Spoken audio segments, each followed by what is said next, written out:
Hello student, previous class तक अपन curve unit का classification of curve topic complete किया था और उसमें देखे थे कि कर्व जनरली दो टाइप्स के हो रहे थे, एक हॉरिजॉन्टल कर्व और दूसरा वर्टिकल कर्व। ठीक है, तो हम लोग हॉरिजॉन्टल कर्व को फर्दर क्लासिफिकेशन किए थे और देखे थे कि हॉरिजॉन्टल कर्व जो हो रहे थे वो चार टाइप के हो रहे थे।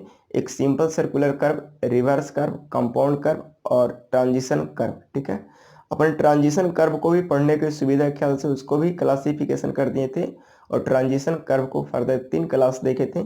पहला क्यूबिक पैराबोलिक कर्व, दूसरा स्पाइरल कर्व और तीसरा लेमनी स्केटिंग कर्व। उसके बाद वर्टिकल कर्व को भी क्लासिफिकेशन किए थे, दो टाइप्स के, एक समिट कर्व और दूसरा वैली कर्व। अपन यहाँ से क्लासिफिकेशन ऑफ कर्व कंप्लीट करने के बाद अपन सिलेबस की ओर मूव करता है। तो देखिए कि सबसे ज़्यादा यानी ब्रीफ आइडिया लेना है सिंपल सर्कुलर कर्व के बारे में। ठीक है, तो आज के टॉपिक जो रहेंगे सिंपल सर्कुलर कर्व में कौन कौन से एलिमेंट, कौन कौन से कंपाउंड यूज हुआ करते हैं। एलिमेंट मतलब केमिस्ट्री वाला एलिमेंट नहीं समझिएगा, ठीक है ना। कौन कौन से कंपोनेंट यूज होते हैं सिंपल सर्कुलर कर्व में, उसके बारे में हम लोग ब्रीफ आइडिया लेंगे। ठीक है ना, तो आइए अपन स्टार्ट करते हैं। Elements and notation of simple circular curve. ठीक है, सिंपल सर्कुलर कर्व का कौन कौन से एलिमेंट है और उस एलिमेंट की टेक्निकल मीनिंग क्या है, साथ ही साथ ये भी देखेंगे कि उस एलिमेंट को शॉर्ट हैंड कैसे रिप्रेजेंट करेंगे। ठीक है, तो सबसे पहले आइए हम पहले एक डायग्राम की हेल्प से इस सिंपल सर्कुलर कर्व प्रोवाइड करते हैं और प्रोवाइड करने के बाद उसको दिखाते हैं कि कौन कौन से कहाँ कहाँ वाले पॉइंट को कौन टेक्निकल नाम से हम लोग उसे पुकारते हैं। ठीक है, सपोज करिए कि ये आपकी रूट है, ये आपकी रास्ता है, ये आपकी क्या है, रास्ता है। ठीक है ना, और इधर हमको जाना है, इस डायरेक्शन में जानी है। इधर डायरेक्शन जब तक नहीं दिखाएंगे तब तक समझ नहीं आएगा किधर से किधर मूव कर रहे हैं। तो हम बता देना चाह रहे हैं आप लोग को कि इधर से हम जा रहे हैं। देखिए ये वाला जो एरो दिखा रहा है, ये एरो इधर से मूव कर रहे हैं और इधर आने की कोशिश कर रहे हैं। इधर इधर अब बताइए यहाँ पे डायरेक्शन चेंज करनी है, तो डायरेक्शन चेंज करने के लिए कोई ना कोई कर्व प्रोवाइड करनी होगी। तो हम लोग क्या करते हैं, element of simple circular curve के बारे में बात कर रहे हैं, इसीलिए यहाँ पे हम लोग क्या कर रहे हैं, सुविधा होने के लिए सिंपल सर्कुलर कर्व प्रोवाइड कर रहे हैं। क्योंकि हम लोग एलिमेंट ही किसका देख रहे हैं, सिंपल सर्कुलर कर्व का, इसीलिए आप लोग को क्या प्रोवाइड करना होगा, सिंपल सर्कुलर कर्व। ठीक है ना, अब क्या की कि यहाँ पे एक सिंपल सर्कुलर कर्व प्रोवाइड कर दी, ये वाला देखिए यहाँ से यहाँ तक जोड़ दी, ये हुआ सिंपल सर्कुलर कर्व। थोड़ा बहुत अगर याद होगा प्रीवियस वीडियो लेक्चर में जो अगर पूरा देखे होंगे तो कि सिंपल सर्कुलर कर्व में क्या देख रहे थे, उनकी रेडियस फिक्स हो रही थी, रेडियस बदल नहीं रहा था, यानी एक ही सर्किल के आर्क थे। ठीक है ना, तो उसकी रेडियस कुछ ना कुछ होगी, जिसकी रेडियस हम बोल रहे थे आर, इसकी रेडियस है। ठीक है ना, और उसकी सेंटर ओ होगी। ठीक है, अगर इस रास्ता, इस पाथ की, इसको बोलेंगे प्रोग्रेस ऑफ द रोड, इसको क्या बोलेंगे वो, देखिए रोड की प्रोग्रेस की डायरेक्शन ये है। ठीक है ना, और यहाँ से हम बोलेंगे ये वाला डायरेक्शन को ब्लैक से दिखाते हैं, ये वाला डायरेक्शन को हम लोग बोलते हैं प्रोग्रेस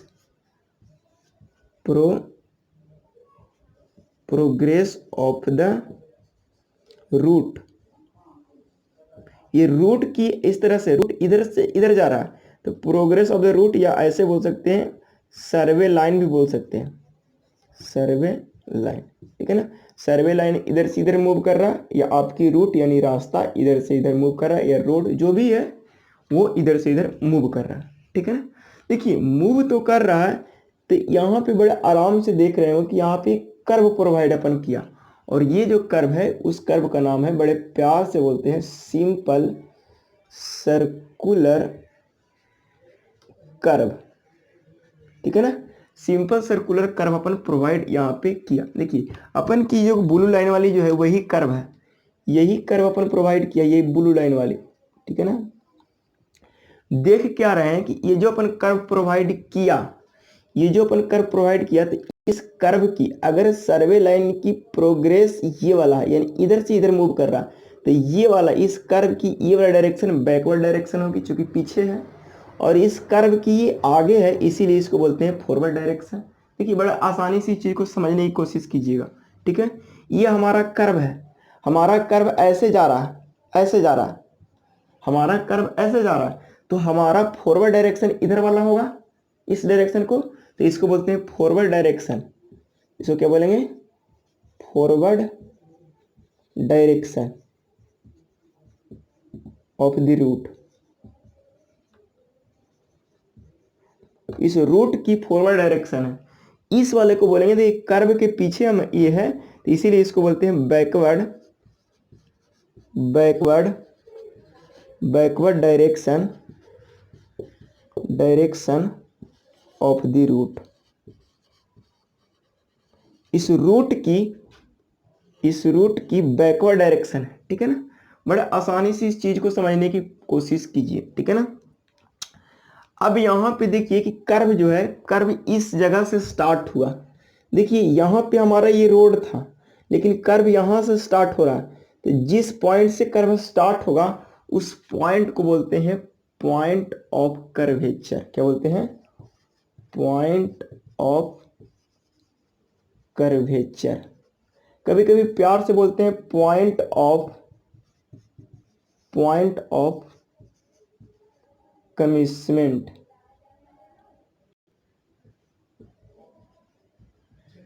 पॉइंट ऑफ कमिटमेंट। ठीक है ना। कभी कभी इसको और प्यार से बोलते हैं पॉइंट ऑफ कर्व। ठीक है ना, पॉइंट ऑफ कर्व, तीनों नाम इसी का है। देखिए जिस जगह से कर्व स्टार्ट होता है उस जगह को बोलते हैं पॉइंट ऑफ कर्वेचर। ठीक है ना। और जहां पे पॉइंट खत्म होता है, जिस जगह पर कर्व की पॉइंट इंड होती है, यानी पॉइंट कर्व का खत्म होता है, यानी कहने का मतलब कि जहां पे कर्व समाप्त होता है और नेक्स्ट रूट में मिलता है, तब उस पॉइंट को बोलते हैं point of tangency. Point of tangency. देखिए इस चीज को आप पूरा बढ़िया से समझने की कोशिश कीजिए कि पॉइंट ऑफ कर्वेचर क्या होता है, पॉइंट ऑफ टेंजेंसी क्या होता है। ठीक है, बड़ा आसानी से चीजों को समझने की पूरा कोशिश कीजिए। ऐसे डिफाइन करते हैं अपन पॉइंट ऑफ कर्वेचर की। पॉइंट ऑफ कर्वेचर, देखिए पॉइंट ऑफ कर्वेचर क्या बोलेंगे? देखिए आसानी से डिफिनेशन बनाना है, डिफिनेशन खुद क्रिएट कीजिए। देखिए द पॉइंट वेयर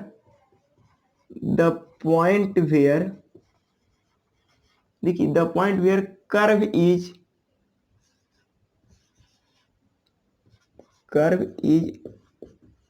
स्टार्टेड, जहां से कर्व स्टार्ट होगा उस पॉइंट को हम लोग बोलेंगे point of curvature. Started comma is known as point of curvature.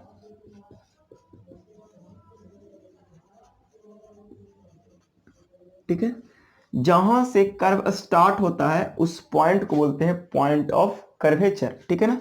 इसको एक पॉइंट बना के लिखेंगे, it is also known as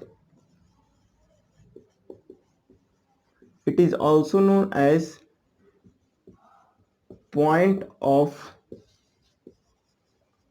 curve और पॉइंट ऑफ कमेंसमेंट। ठीक है ना। एक चीज और लिखेंगे कि पॉइंट ऑफ कर्वेचर को पीसी से रिप्रेजेंट करते हैं, तो वो भी लिख देंगे, इट इज डिनोटेड बाय बड़का पी और बड़का सी, यानी कैपिटल पी और कैपिटल सी से इसको क्या करते हैं?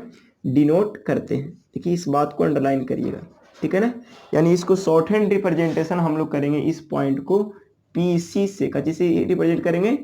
पीसी से, पॉइंट ऑफ कर्वेचर या पॉइंट ऑफ कमिटमेंट। ठीक है, देखिए एक चीज को और डिफाइन अपन करेंगे अगला टर्म को, पॉइंट ऑफ टेंजेंसी की, पॉइंट ऑफ टेंजेंसी। देखिए पॉइंट ऑफ टेंजेंसी अगर आप लोग खुद से डिफिनेशन बनाने की कोशिश अगर करेंगे तो बोलेंगे यही, आप लोग यही बोलेंगे कि पॉइंट ऑफ टेंजेंसी को अगर खुद से डिफिनेशन बनाने की कोशिश करेंगे तो आप लोग यही बोलेंगे कि the curve, the point where curve is ended comma is known as point of tangency. ठीक है ना, उसको क्या बोलेंगे, पॉइंट ऑफ टेंजेंसी। ठीक है ना, अब यहाँ पे इसको लिख सकते हैं, it is denoted by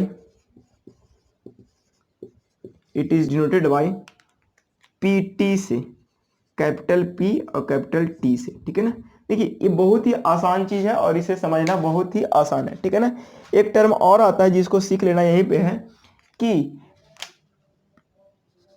length of curve की सीख लेना यहीं पे जरूरी है। ठीक है ना, देखिए इधर दिखाई पड़ रहा है ना, हाँ ठीक है ना।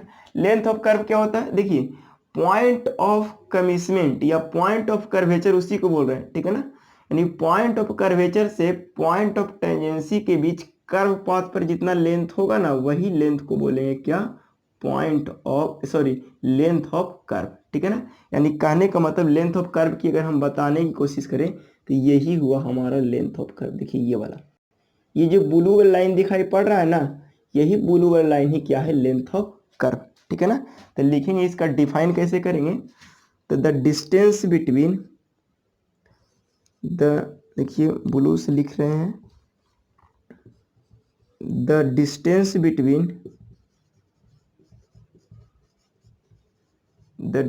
बिटवीन पॉइंट ऑफ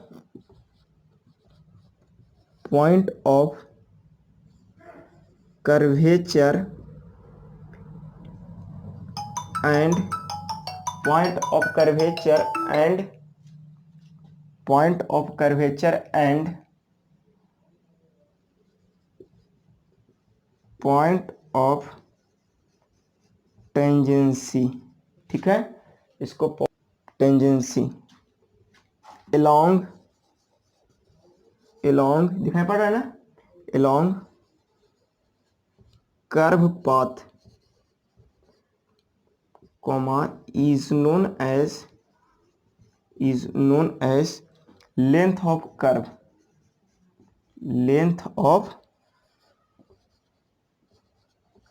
ठीक है ना। यहीं पे देखिए हमारे पास जगह नीचे नहीं दिखाई नहीं पड़ने से बचने के लिए हम लोग यहाँ पे लिख रहे हैं, यहीं पे पॉइंट दे करके आप लोग नीचे से लिखिएगा। लेंथ ऑफ कर्व को स्मॉल l से सूचित करते हैं, रिप्रेजेंट करते हैं, ननका l बोलिए, लेंथ ऑफ कर्व के काची से रिप्रेजेंट करते हैं, तो it is denoted bye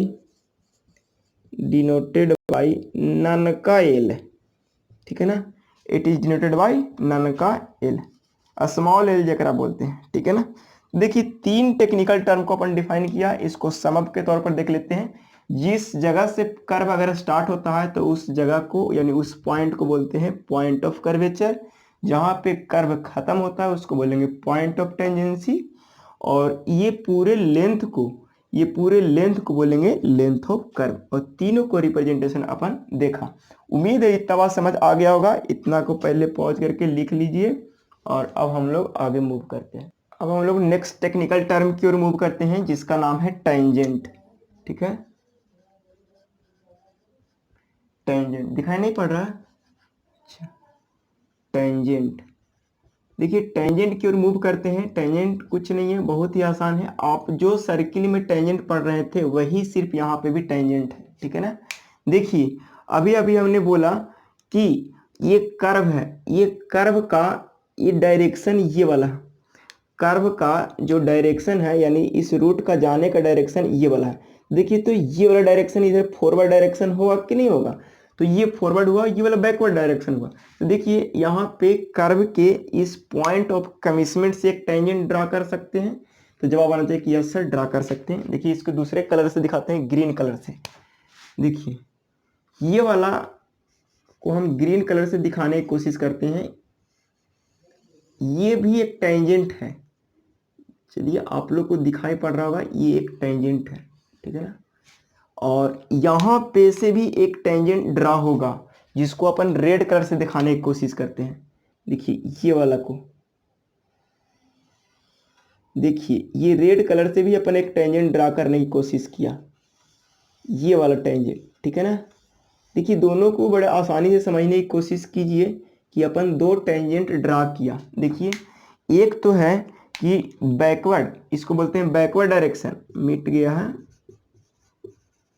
backward direction, ठीक है ना, ये बैकवर्ड डायरेक्शन। तो देखिए बैकवर्ड डायरेक्शन में जो टेंजेंट खींचे हैं, बैकवर्ड डायरेक्शन में जो टेंजेंट खींचे हैं उस टेंजेंट का नाम है बैक टेंजेंट। क्या बोलते हैं? Back tangent. ये जो अपन ग्रीन कलर की जो टेंजेंट दिखा रहा है, ये ग्रीन कलर का जो हरा कलर का, हरा रंग का जो टेंजेंट है वो कैसा टेंजेंट है? नहीं दिखाई पड़ रहा ऊपर, दिखाई पड़ते, इसको बोलेंगे बैक टेंजेंट, ठीक है ना। और यहाँ जो रेड कलर की आपकी जो टेंजेंट है, इस टेंजेंट को हम लोग बोलेंगे फोर टेंजेंट। क्या बोलेंगे? फोर टेंजेंट, इसको बोलेंगे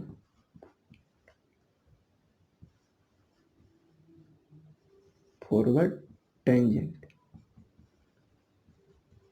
इसको बैकवर्ड टेंजेंट भी बोल सकते हैं, बैक टेंजेंट या बैकवर्ड टेंजेंट, ठीक है। तो देखिए दोनों चीज से हम लोग को देखें कि यहां से इसको मिला बैकवर्ड डायरेक्शन में जो टेंजेंट था, कर्व के जो बैकवर्ड पोर्शन में जो टेंजेंट हो रहा था उस टेंजेंट को बोल रहे थे बैक टेंजेंट, और कर्व के जो फॉरवर्ड डायरेक्शन में जो टेंजेंट हो रहा था उस टेंजेंट को अपन बोल रहा है फोर टेंजेंट, ठीक है। तो इस दोनों टर्म को अगर डिफाइन करने की कोशिश करें तो इसको पहले तो हम लिख देते हैं, एक वो बैकवर्ड टेंजेंट, बैक टेंजेंट, और एक है फोर टेंजेंट।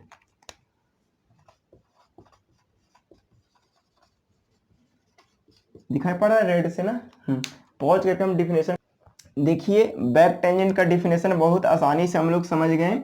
देखिए ये अपन की ब्लू लाइन से जो दिख रहा है वो कर्व है, कर्व मीटर जा रहा है बार बार। देखिए ये जो ब्लू लाइन वाला है ना ये कर्व है, ठीक है ना। देखिए तो कर्व के जो पहले यानी प्रीवियस ऑफ द कर्व है उसको क्या बोलते हैं? Back tangent. तो देखिए वही डिफिनेशन इसका लिखा हुआ है कि the tangent previous of the curve comma is known as back tangent, यानी ये कर्व को जो पहले वाला जो टेंजेंट था उसको हम लोग बोल रहे थे बैक टेंजेंट। देखिए बैक टेंजेंट को इट इज डिनोटेड बाय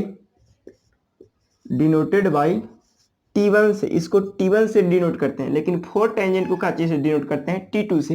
इसको लिखेंगे it is denoted bye T2, ठीक है ना। इसको एक और नाम से जाना जाता है कि बैक टेंजेंट को फर्स्ट टेंजेंट भी बोलते हैं। It is also known as first tangent. इसको फर्स्ट टेंजेंट के नाम से भी जाना जाता है और इसको सेकंड टेंजेंट के नाम से जाना जाता है। It is also known as second tangent, इसको सेकंड टेंजेंट के नाम से भी जाना जाता है, ठीक है ना। दोनों समझने की बात ये कोशिश करेंगे। अब हम लोग बैक टेंजेंट समझ गए, फोर टेंजेंट समझ गए, दोनों का रिप्रेजेंटेशन समझ गए।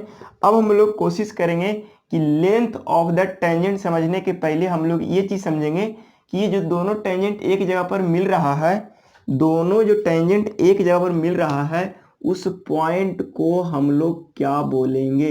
ये जो मिल रहा है एक पॉइंट पर, इस पॉइंट को हम लोग क्या बोलेंगे? तो इस पॉइंट को बोलते हैं पॉइंट ऑफ इंटरसेक्शन। क्या बोलते हैं? पॉइंट ऑफ, दिखाई पड़ेगा ना, पॉइंट ऑफ इंटरसेक्शन। देखिए इस वाले पॉइंट को हम इधर लिखते हैं और लिखते हैं point of intersection, point of point of, दिखाई पड़ेगा ना, पॉइंट ऑफ इंटरसेक्शन, ठीक है ना। इस पॉइंट को बोलेंगे पॉइंट ऑफ इंटरसेक्शन। तो हम पॉइंट ऑफ इंटरसेक्शन को भी डिफाइन बड़े आसानी से कर सकते हैं एक और टेक्निकल टर्म को, point of intersection.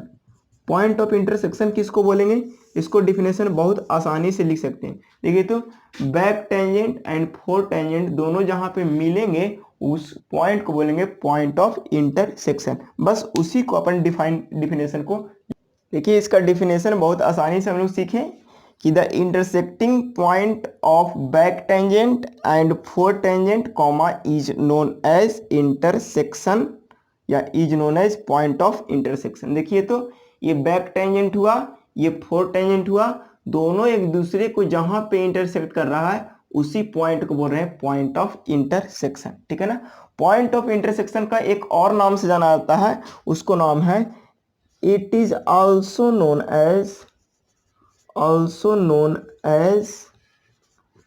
As vertex. इसको कभी कभी प्यार से वर्टेक्स भी बोलते हैं। पॉइंट ऑफ इंटरसेक्शन को कभी कभी क्या बोलते हैं, वर्टेक्स भी बोलते हैं। इसीलिए इसको भी से डिनोट करते हैं, इसीलिए इट इज डिनोटेड बाय भी, कैपिटल भी, बड़का भी से डिनोट करते हैं। जिसे करते हैं कैपिटल भी से, ठीक है ना। इतना चीज सीखने के बाद हम लोग एक चीज अभी टेंजेंट को फिनिश करते हैं और समझने की कोशिश करते हैं, टेंजेंट लेंथ। एक टेक्निकल टर्म और अभी क्लियर कर देते हैं टेंजेंट लेंथ की। देखिए यहाँ पे आप लोग इसको छाप लीजिएगा, टेंजेंट लेंथ की, दिखाई पड़ेगा टेंजेंट लेंथ, या डिस्टेंस भी बोल सकता है। देखिए टेंजेंट लेंथ और टेंजेंट डिस्टेंस, ये दोनों चीज को आप समझने की कोशिश कीजिए, ठीक है ना। देखिए हम इसलिए नहीं मिटा रहे हैं क्योंकि तीनों टेंजेंट का पूरा कहानी खत्म करके समाप्त करेंगे, ठीक है ना। हाँ तो थोड़ा सा समझिए इस चीज को। टेंजेंट लेंथ क्या होता है, द डिस्टेंस बिटवीन, लिखें the distance between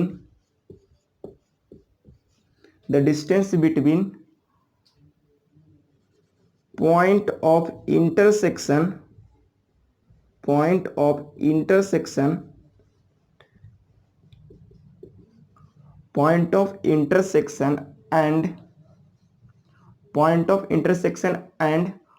point of curvature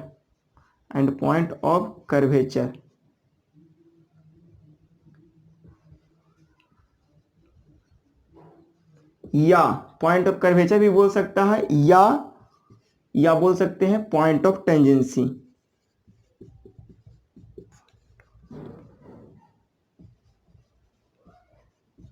ठीक है, comma is known as tangent length. इस चीज को थोड़ा समझने की आप कोशिश करो कि देखिए कि यहां से देखिए पॉइंट ऑफ कर्वेचर और इंटरसेक्शन पॉइंट, देखिए ये पॉइंट ऑफ कर्वेचर है, ये पॉइंट ऑफ इंटरसेक्शन है।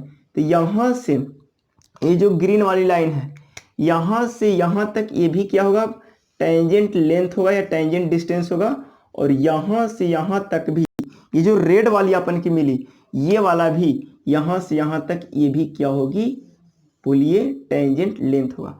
तो देखिए आप इसको नोट डाउन कर लीजिएगा और फिर से फिगर बनाने की कोशिश कीजिएगा और हम इसको बताते हैं कि ये जो बात हुई कि टेंजेंट लेंथ कहां से कहां तक होगी।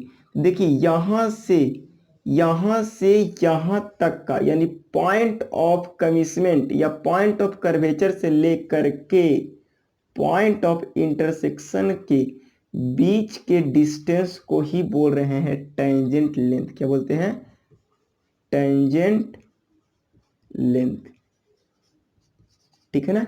इस चीज को समझने की कोशिश कीजिए।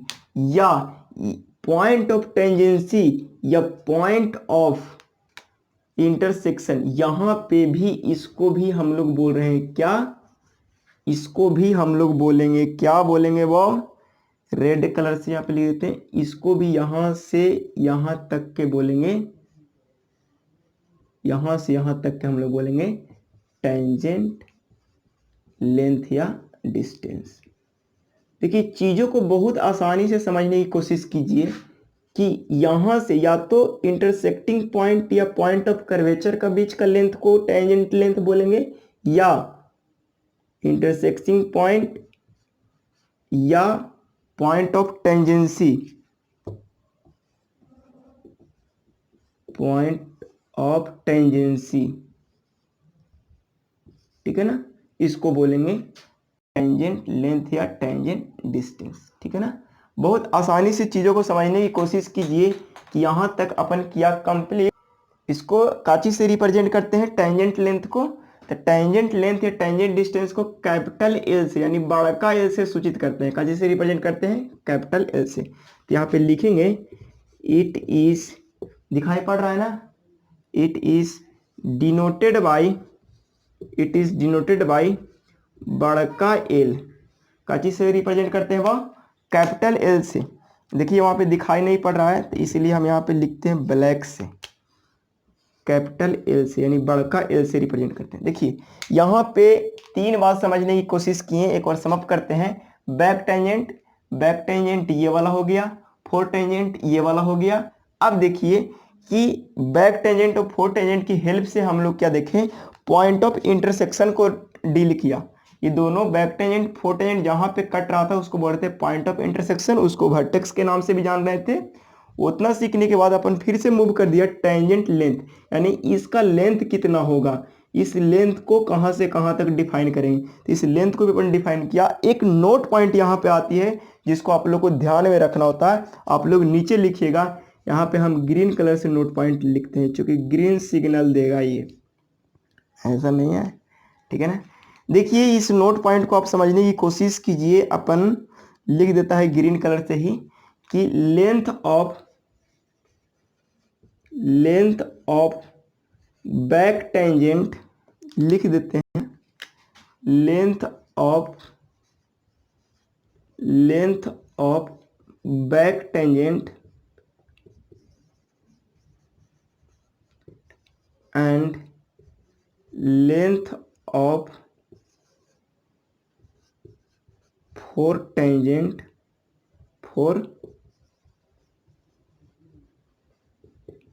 is equal in simple circular curve। SCC कहने का मतलब होगा सिंपल सर्कुलर कर्व।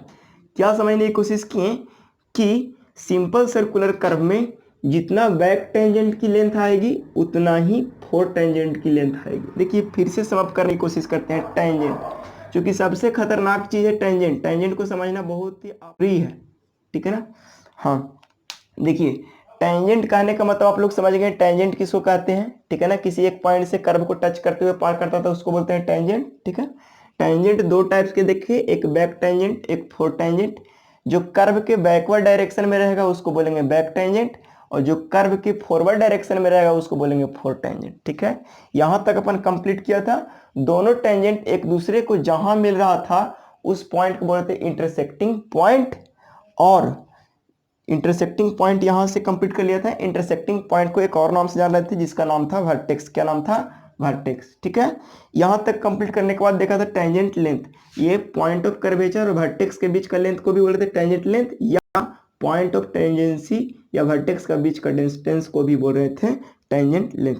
यहां तक कंप्लीट करने के बाद ये देख लिया नोट पॉइंट में कि या तो चाहे तो बैकवर्ड टेंजेंट का लेंथ या चाहे तो फॉरवर्ड टेंजेंट का लेंथ, दोनों का लेंथ क्या होगा? बराबर होगा। यहां तक आप लोग 1 बाय 1 करके नोट डाउन कीजिए, तो इसके स्क्रीनशॉट ले सकते हैं। अब हम लोग इसको इरेज करते हैं, ठीक है। अब जो अपन बात करेगा कोड की, ठीक है। जब कर्व है तो उसमें कुछ ना कुछ कोड होगी,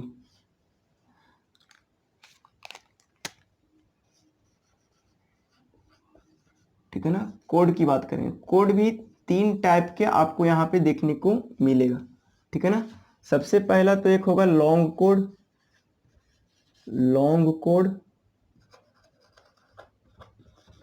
और एक होगा नॉर्मल कोड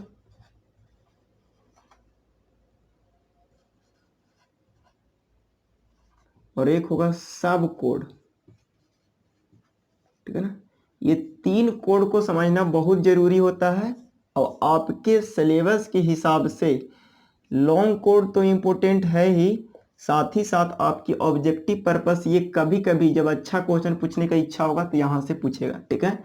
तो अपन तीनों को डिफाइन करते समझने की पूरा कोशिश आप लोग कीजिए। तीनों को पहले समझा देते हैं और समझाने की कोशिश करते हैं, ठीक है ना, डायग्राम के हेल्प से, ठीक है। सबसे पहले तो अपन एक कोड समझाने की कोशिश करता।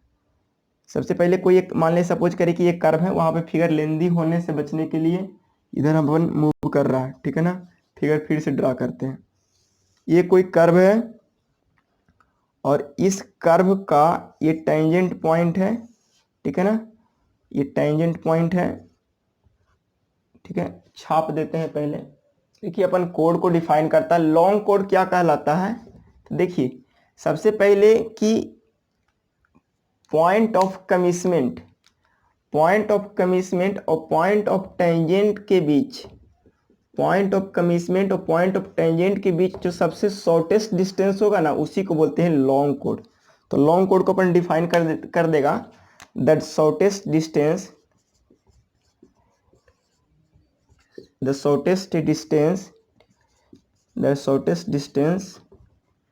between point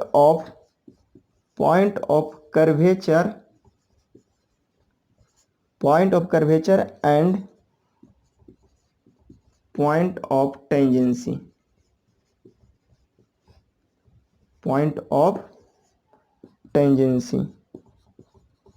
ठीक है ना।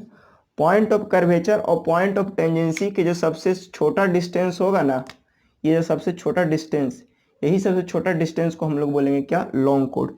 लॉन्ग कोड को जो डिनोट करते हैं, इट इज डिनोटेड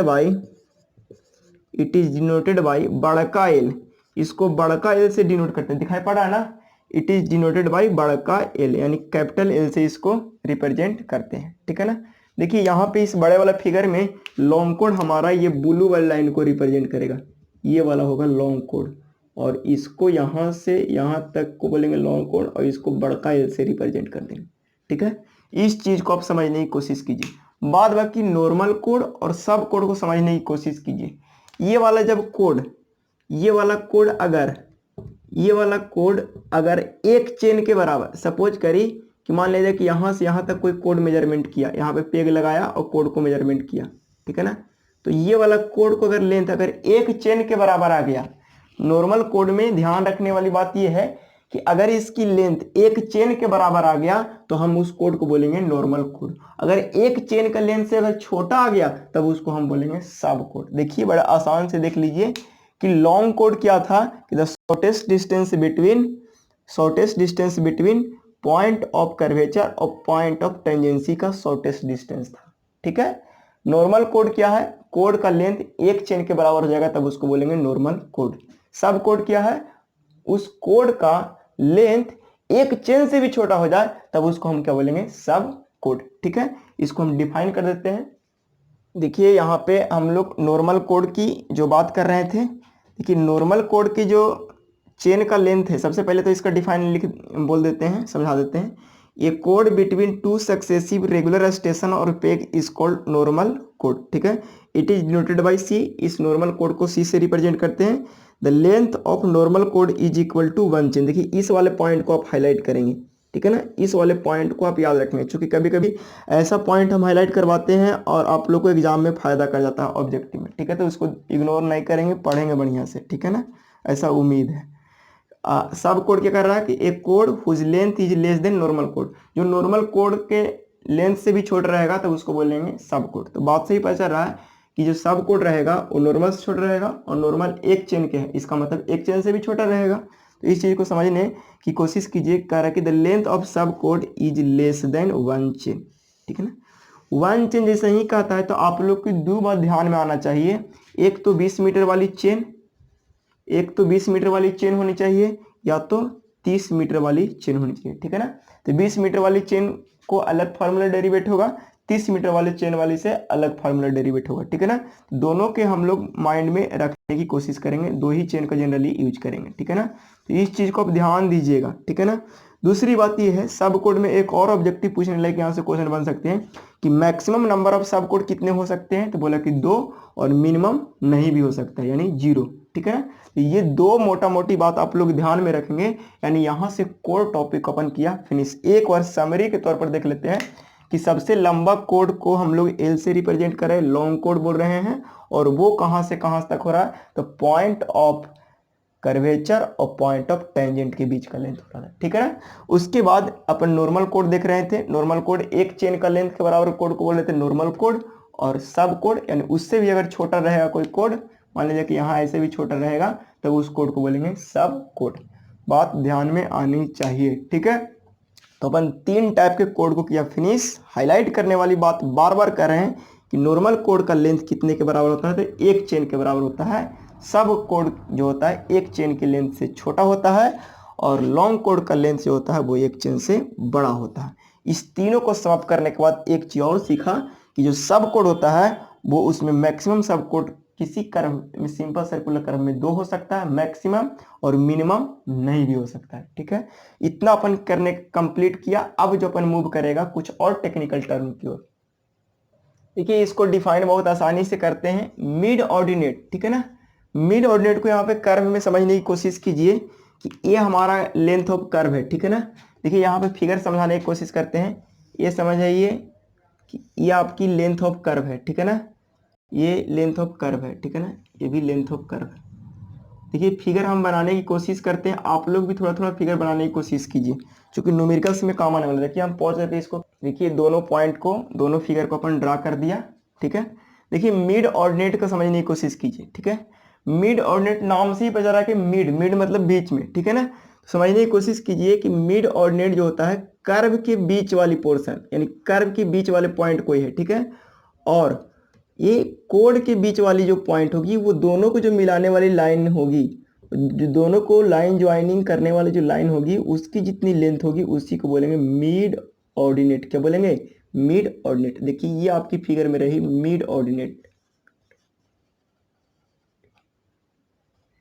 फिर से मिड ऑर्डिनेट समझने की कोशिश कीजिए कि आपकी जो कर्व है, इस कर्व के मिड पॉइंट, ये हो गया mid point of the curve, mid point of the curve, ये वाला जो हुई mid point of the curve, curve के मिड पॉइंट एंड कोड के मिड पॉइंट को जो लाइन ज्वाइनिंग करने वाली जो लाइन होगी वही मिड ऑर्डिनेट कहलाएगा, ठीक है ना। तो लिखेंगे the line joining, the line joining, the line joining of mid point of the curve, mid point of the curve and mid point of the code, long code, ठीक है ना। इस चीज को समझ, comma is known as mid ordinate, mid दिखाई पड़ रहा है ना, मिड ऑर्डिनेट, ठीक है ना। देखिए यही आपकी मिड ऑर्डिनेट हो गई। देखिए इसको डिनोट करते हैं, ये वाले लेंथ को डिनोट करते हैं एम से, कजी से, एम से, या ओ से रिप्रेजेंट करते हैं, ऐसे भी रिप्रेजेंट करते हैं। तो इसको लिख सकते हैं it is denoted by M और ओ, ऐसे भी रिप्रेजेंट करते हैं, ठीक है ना। देखिए ये मिड ऑर्डिनेट भी आप समझ गए होंगे। और एक टेक्निकल टर्म और है यहाँ पे, ये वाला डिस्टेंस, वर्टेक्स और mid point of the curve वाले को बोलेंगे एक्सटर्नल डिस्टेंस, इसको ई से रिप्रेजेंट करेंगे, इसी को हम लोग बोलेंगे। देखिए एक्सटर्नल डिस्टेंस समझने की फिर से कोशिश कीजिए, vertex and mid point of the curve के बीच का जो डिस्टेंस होगा उसी डिस्टेंस को बोलेंगे एक्सटर्नल डिस्टेंस, यानी ये हो गई एक्सटर्नल डिस्टेंस, ठीक है ना। तो एक्सटर्नल डिस्टेंस का डिफाइन कैसे करेंगे, तो लिखेंगे the distance between distance between vertex and midpoint of the curve के मिड पॉइंट और वर्टेक्स के बीच का डिस्टेंस को क्या बोलते हैं हम लोग? External distance. ठीक है ना, एक्सटर्नल डिस्टेंस। ठीक है, और इसको डिनोट करते हैं ई से। It is denoted by capital E से। ठीक है, एक्सटर्नल डिस्टेंस को प्यार से कभी कभी बोलते हैं अपेक्स डिस्टेंस। क्या बोलते हैं? Apex distance. ठीक है ना, तो इसको कभी कभी प्यार से बोलते हैं अपेक्स डिस्टेंस। ठीक है, इस चीज को समझने की पूरा कोशिश कीजिए। ठीक है ना, तो यहां तक अपन फिर दो और ऑर्डिनेट यानी दो और डिस्टेंस को अपन कंप्लीट किया, और कंप्लीट करने के बाद अब मूव करते हैं एंगल की ओर। अब हम लोग दो एंगल पर विचार करते हैं, और ये दो एंगल बहुत ज़्यादा इम्पोर्टेंट है।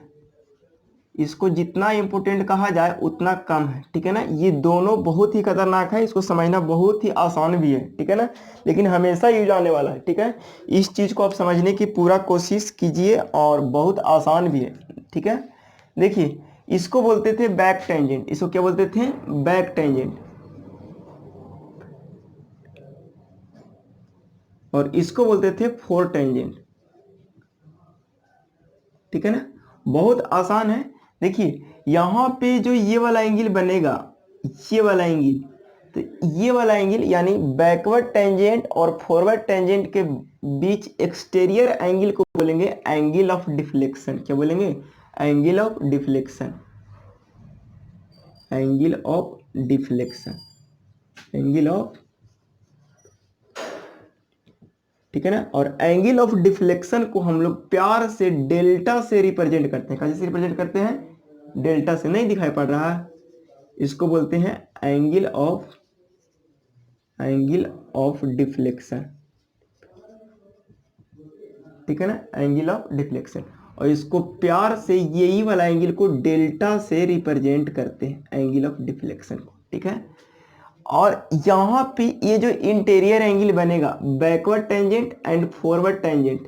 बैकवर्ड टेंजेंट, फॉरवर्ड, इसको पूरा नाम लिख लीजिए।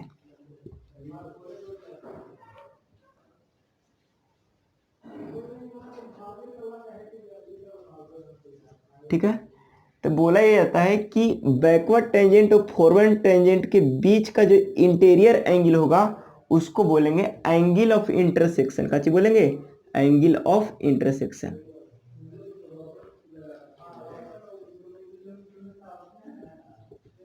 ठीक है, देखिए एंगल ऑफ इंटरसेक्शन और एंगल ऑफ डिफ्लेक्शन फिर से एक बार समझाने की कोशिश करते हैं फिगर में, कि ये backward tangent and forward tangent से जो एक्सटीरियर एंगल बनेगा, वो एक्सटीरियर एंगल को बोलेंगे एंगल ऑफ डिफ्लेक्शन। क्या बोलेंगे? Angle of deflection. इसको डेल्टा से रिप्रेजेंट करते हैं। ठीक है, और बैकवर्ड टेंजेंट और फॉरवर्ड टेंजेंट के बीच का जो एंगल बनेगा, इंटीरियर एंगल, उसको बोलेंगे एंगल ऑफ इंटरसेक्शन। ठीक है, दोनों को डिफाइन बड़े आसान से कर देते हैं, डिफिनेशन लिख देते हैं। ठीक है ना, देखिए इसका definition, deflection angle the exterior angle made by back tangent with respect to fore tangent. देखिए back tangent with respect to fore tangent, यानी फोर टेंजेंट के रिस्पेक्ट में जो एंगल बनाएगा बैक टेंजेंट के साथ, उसको बोलेंगे डिफ्लेक्शन एंगल या एंगल ऑफ डिफ्लेक्शन। दोनों सेम चीज है, डिफ्लेक्शन एंगल बोलिए चाहे एंगल ऑफ डिफ्लेक्शन बोलिए।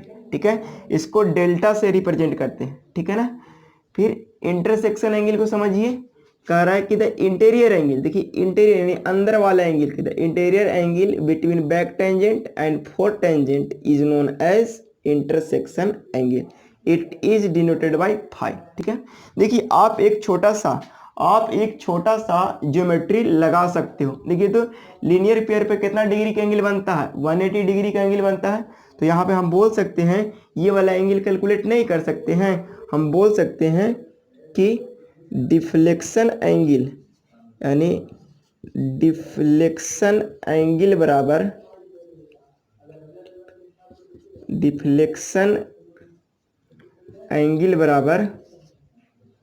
एंगल बराबर क्या लिख सकते हैं, 180 डिग्री माइनस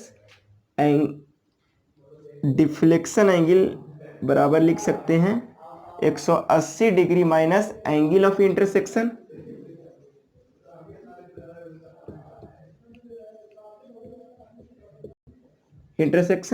या यू कह सकते हो यहां पे से कि इंटरसेक्शन एंगल बराबर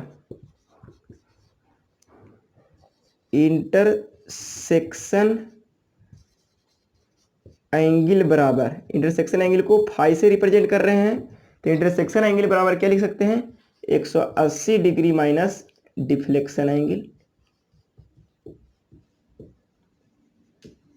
ठीक है, और डिफ्लेक्शन एंगल यानी फाई बराबर लिख सकते हैं 180 डिग्री माइनस डेल्टा, यानी ये दोनों में रिलेशन है। ठीक है ना। अगर यहाँ पे बात करें डिफ्लेक्शन एंगल निकालने की, डिफ्लेक्शन एंगल बराबर अगर निकालने की कोशिश यहाँ पे हम लोग करें तो डिफ्लेक्शन एंगल को डेल्टा से रिप्रेजेंट करते हैं, तो लिखेंगे 180 degree minus angle of intersection जिसको हम लोग फाई से रिप्रेजेंट कर रहे हैं। तो एंगल ऑफ इंटरसेक्शन को हम लोग फाई से रिप्रेजेंट करते हैं, या ये कह सकते हैं डेल्टा बराबर 180 माइनस फाई। ठीक है, देखिए इस चीज़ को आप बहुत अपने से खुद से इसको एनालिसिस कीजिएगा, ज़्यादा बेहतर तरीके से समझ आएगा। देखिए इस चीज़ को मैं फिर से समझाने की कोशिश करता हूँ, दोनों सेम ही थिंग्स हैं, ये दोनों चीज़ है जो सेम ही थिंग्स है, बस समझने की कोशिश कीजिए। देखिए तो यहाँ पे अगर इसको जूम आउट करके बाहर निकाले तो देखिए तो ये वाला पूरा 180 डिग्री बन रहा है कि नहीं बन रहा, और ये दोनों मिला करके 180 डिग्री के बराबर होना चाहिए। तो वहीं से अपन निकाला डिफ्लेक्शन एंगल बराबर 180 degree minus angle of intersection. देखिए ये पूरा 180 डिग्री है, अगर ये वाला घटा देंगे तो ये वाला एंगल बच जाएगा। यानी इसको अगर जूम आउट करके देखें, अगर इसी को अगर जूम आउट करके देखेंगे तो देखिए ये वाला ग्रीन कलर की लाइन है, देखिए वहां पे उसी को जूम आउट करके देख रहे हैं, ये ग्रीन कलर की लाइन है और ये रेड कलर की लाइन है, ये रेड कलर की लाइन है, और ये वाला एंगल बन रहा है डेल्टा। तो क्या ये वाला एंगल नहीं निकल जाएगा, निकल जाएगा। ये वाला एंगल आपकी फाई है, तो हम जानते हैं ऐसा कि डेल्टा प्लस फाई बराबर 180 डिग्री लिख सकते हैं कि नहीं लिख सकते। क्यों, क्योंकि लीनियर पेयर पर कितना डिग्री का एंगल बनता है, वो 180 डिग्री का, दोनों का सम कितना 180 डिग्री, यानी एक रेडीमेड रिलेशन ये निकला दोनों में। ठीक है ना। तो आप दोनों फार्मूले को याद रखने से बेहतर है आप ज्योमेट्री याद रखो कि लीनियर पेयर पर 180 डिग्री का एंगल बनता है। ठीक है, इस चीज को आप बड़े ढंग से एनालिसिस करेंगे, एंगल ऑफ इंटरसेक्शन और एंगल ऑफ डिफ्लेक्शन। याद रहना चाहिए डिफ्लेक्शन बाहर की एंगल होगी और इंटरसेक्शन अंदर की एंगल होगी।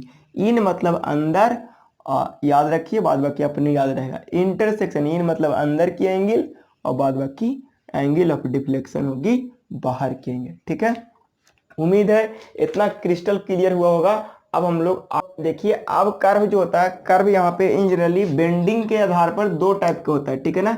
एक तो कर्व सपोज करी कि अगर मान लीजिए कि सर्वे की डायरेक्शन इधर है, आपकी जो रूट है, ये जो सर्वे रूट है, इस रूट की डायरेक्शन ऐसा जा रहा है, ऐसा क्लॉकवाइज डायरेक्शन में जा रहा है, या कोई डायरेक्शन में जाए, मतलब रूट की डायरेक्शन में जा रहा है। ठीक है ना।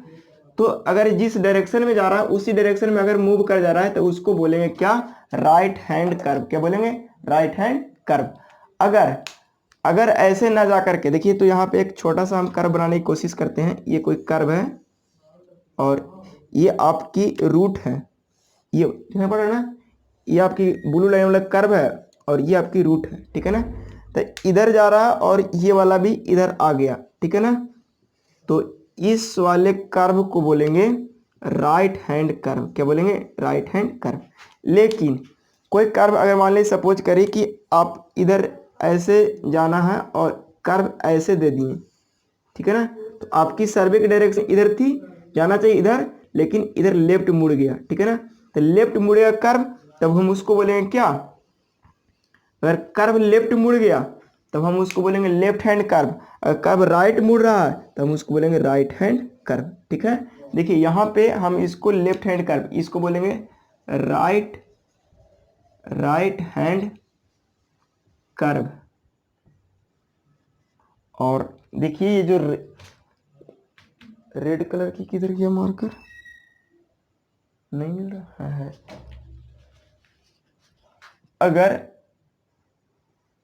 अगर कर्व ऐसे मुड़ गया, ऐसे मुड़ गया, तब हम इसको बोलेंगे लेफ्ट हैंड, तब हम इसको बोलेंगे लेफ्ट हैंड कर्व। ठीक है ना। लेफ्ट हैंड कर्व और राइट हैंड कर्व को बड़े ध्यान से समझिएगा।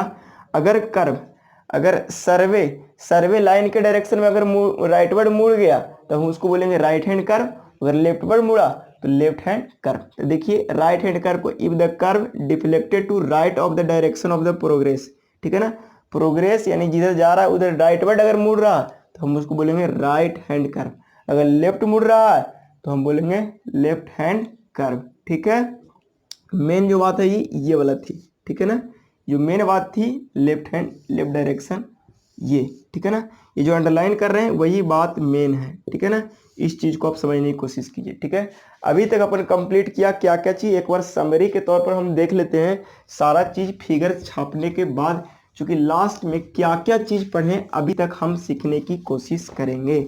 ठीक है, आप लोग को एक बार FTR के तौर पर इसको हम दे देते हैं 5 मिनट में।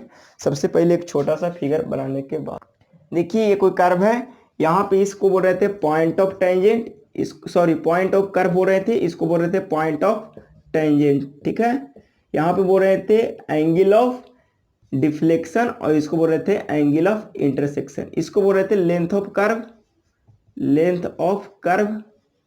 ठीक है, यहां से यहां तक इसको बोल रहे थे लेंथ ऑफ कोड, क्या बोल रहे थे लेंथ ऑफ कोड। ठीक है ना, इसको बोल रहे थे लेंथ ऑफ कोड। ठीक है ना, इसको बोल रहे थे बैकवर्ड टेंजेंट, ठीक है ना, और इसको बोल रहे थे फॉरवर्ड टेंजेंट, इसको बोल रहे थे फॉरवर्ड टेंजेंट। ठीक है ना, और यहां से यहां तक के जो लेंथ हो रहा था इस लेंथ को बोल रहे थे टेंजेंट लेंथ, क्या बोल रहे थे, इसको कैपिटल T से रिप्रेजेंट कर रहे थे, इसको बोल रहे थे टेंजेंट लेंथ।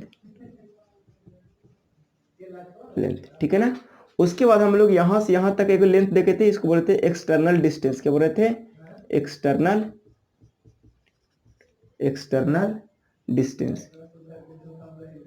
ठीक है ना, और उसको यहाँ इस मिड पॉइंट से इस मिड पॉइंट को मिलाने वाले डिस्टेंस को हम लोग बोल रहे थे मिड डिस्टेंस, मिड ऑर्डिनेट।